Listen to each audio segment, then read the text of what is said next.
Daniel wasn't usually the type to buy secondhand appliances, but the old man at the yard sale insisted the refrigerator was solid, reliable, and already paid for.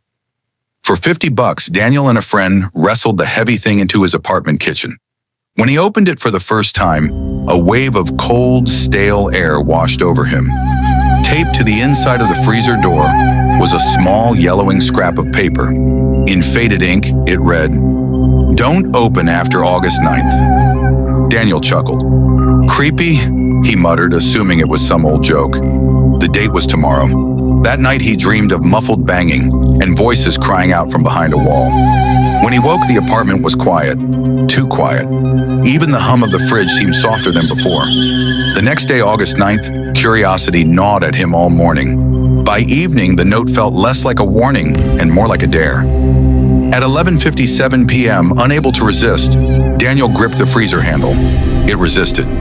Frost had sealed it shut. He yanked harder. The seal broke with a crack, and a thick mist rolled out, coating his hands in damp cold.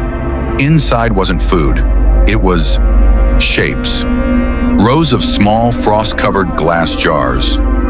In each jar, something dark floated in pale fluid.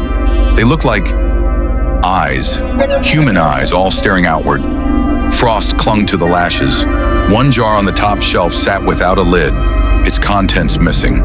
Then, tap, tap, tap, he froze. The sound came from inside the freezer, but deeper. The metal at the back trembled, as if something behind it was knocking. A hairline crack split the inner wall. From within the fissure, a shadow pressed against the ice. It moved like a person pushing their face to glass, mouth opening wide in a silent scream. The hum of the fridge stopped. The lights in the apartment flickered. Then the thing pushed harder. The crack widened. Frost began to pour out like breath on a cold night, curling around his legs. In that freezing air, Daniel swore he could hear whispers, hundreds of voices murmuring in agony, all repeating one phrase in unison. "You opened it too soon." Something pale and wet forced its way through the split wall. It had too many eyes. The kitchen light went out.